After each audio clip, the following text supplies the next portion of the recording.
Welcome back to ceramic bead making with earthnocturne.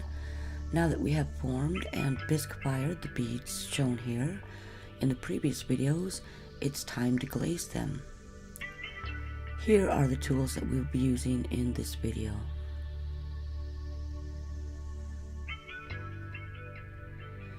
These are the test tiles that I make to see how all of the glazes that I use look on different clays.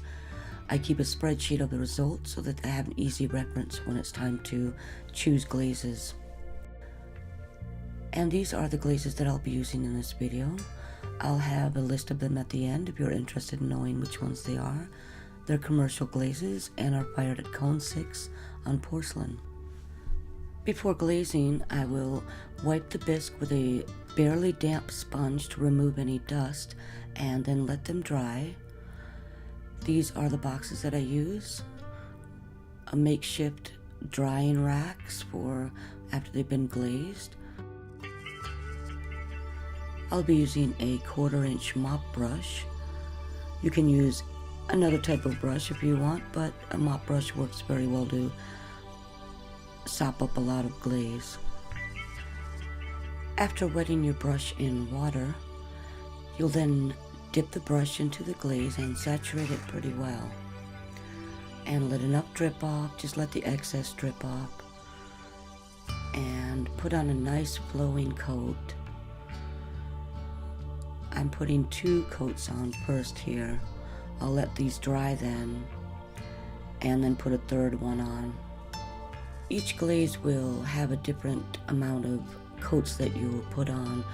Mostly it will be 2 to 3 coats, but some glazes like to be heavier than others. That's why it's good to have those test tiles to know how your glazes are going to look with heavy coats, light coats. Try them in different sorts of thicknesses, but most glazes will be about the thickness of a postcard once they're all painted on. Here on a flat surface, I'll be also applying 2 coats at first and a 3rd. Each one will go in a different direction. I'll start at the top and then the bottom and maybe paint from the sides on the 3rd one to keep all of the layers as even as possible. If glazes are laying down too thick or the glaze seems too thick, you can thin it with water. I'm doing that here because I'm going to be dipping, and what I'll need to do first to dip will be to prepare some pipe cleaners, cut them small enough to fit in the bead holes, and that will keep the glaze from running in and saturating the pieces. So to dip, I will put the pipe cleaner in.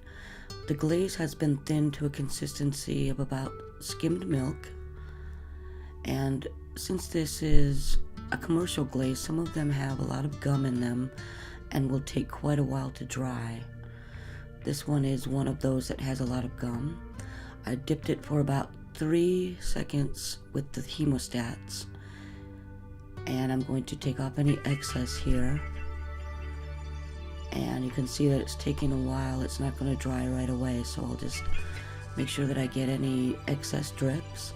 And once the top is starting to dry, I turn it over and the glaze will run back down and even out with the gravity.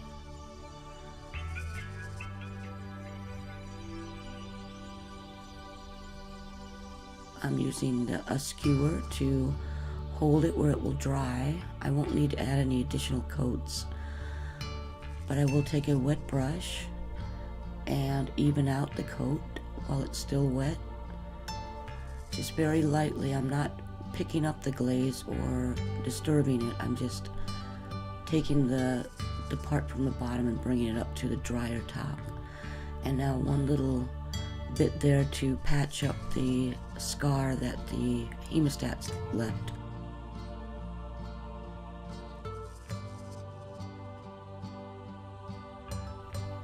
Some glazes don't have as much gum as the others and are more typical of what you would find in a studio glaze.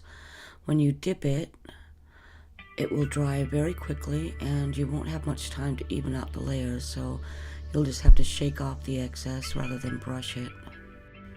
And once again, pay attention to the mark that the hemostats will leave after dipping. I'll patch that up and then apply a couple of coats of glaze to cover it up.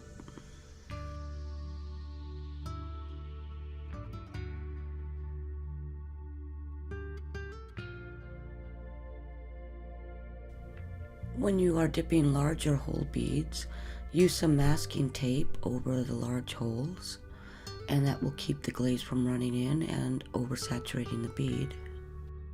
And then touch up with the brush around the edges.